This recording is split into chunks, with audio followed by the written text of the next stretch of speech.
Ya, di Senin siang di wilayah Rawajati, Jakarta Timur, kita masih bisa melihat bahwa tikar dan juga kasur-kasur masih berada di bawah kolong jembatan. Ini menjadi tempat pengungsian sementara para warga yang memiliki bayi dan juga anak-anak ketika harus menghindari banjir yang terjadi sejak kemarin sore.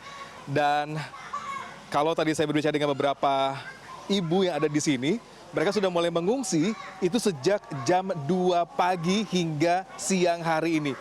Ini belum pulang ke rumah, kenapa Bu? Karena lampunya masih belum nyala. Lampu masih belum nyala? Belum. Kira-kira kabarnya jam berapa nanti akan nyala lampu? Ngomongnya sih segera, tapi nggak tahu jam-jamnya juga, nggak tahu jam berapa. Nggak tahu jam berapa. Tapi dari jam 2 pagi ya? Iya, jam 2 pagi. Dari jam 2 pagi. Berarti jam 2 pagi sini ada bawa baju, bawa selimut segala macam buat Persiapannya gembolan-gembolan itu kantong kresek buat ganti salinan. Iya, nyiapin semua. Mudah-mudahan nggak sakit, nggak masuk angin ya. Ya ampun. Siap.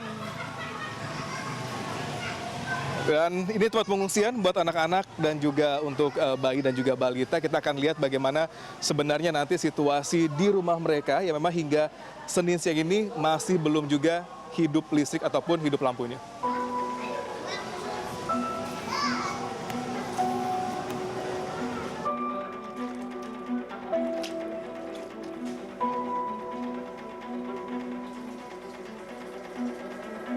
Ya, kalau dilihat dari bekas banjir semalam dan juga masih adanya lumpur di sini, kalau kita dari tembok nampaknya memang ketinggian banjir semalam yang terjadi di wilayah Rawajati ini juga cukup tinggi. Mungkin bisa saya katakan mungkin bisa lebih dari 2 meter. Dan itu kita lihat baru saja dari unit dari Dinas Sumber Daya Air Provinsi DKI Jakarta juga baru saja membereskan pompa air agar banjir di wilayah Rawajati ini bisa segera surut. Dan nampaknya kita masih bisa melihat juga jalanan di sini juga masih tertutup oleh lumpur dan warga juga masih bersih-bersih atau beres-beres di dalam rumah mereka.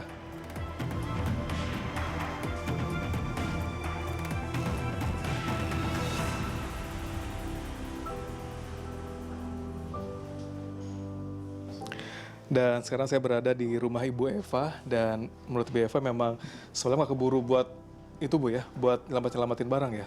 Nggak keburu karena kan airnya tuh kayak air dituang ya, kayak kita bilang mah kayak tsunami kecil. Karena kan air dari got depan tuh, got depan itu kan dari jalanan. Terus kita dari air yang tanggul ini nih, ngelewatin tanggul kan. Otomatis kalau ngelewatin tanggul kan air kayak dituang tuh. Itu kenceng, kita keluar aja ke bawah arus. Saya sama ibu saya sampai teriak-teriak minta tolong. Iya, karena kan saking derasnya air mau jalan ke sana salah, ke sana salah. Ini kalau lihat seluruh kayaknya semua ruangan kerendam lumpur sama banjir ya Bu ya? Iya, karena nggak keburu. Saya di sini kan berlima cewek semua. Jadi nggak keburu. Jadi kita cuma paling nyelamatin kayak surat-surat, laptop yang bisa dibawa aja lah, kulkas, mesin cuci gitu kan. Kalau yang barang-barang lain udah kita tinggal, yang penting kita selamat. Yang penting selamat. Iya, benar. Kalau benar Bu, itu yang paling penting sebenarnya. Kalau lihat sini kan emang semuanya udah kena lumpur semua ya Bu ya?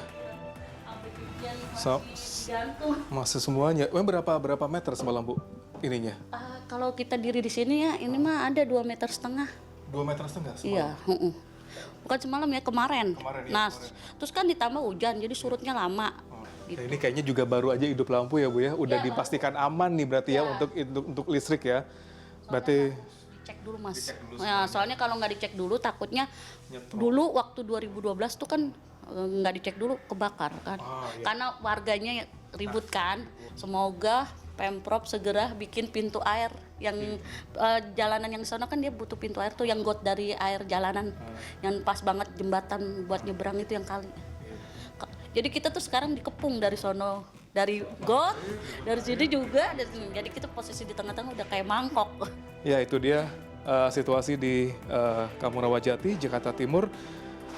Seperti Bu Eva dan juga banyak warga di sini masih banyak PR lanjutan terutama untuk bersih-bersih di sini. Mudah-mudahan juga ada solusi.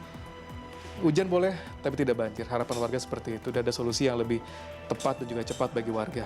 Ruli Kurniawan, Yoga Aris, Jakarta.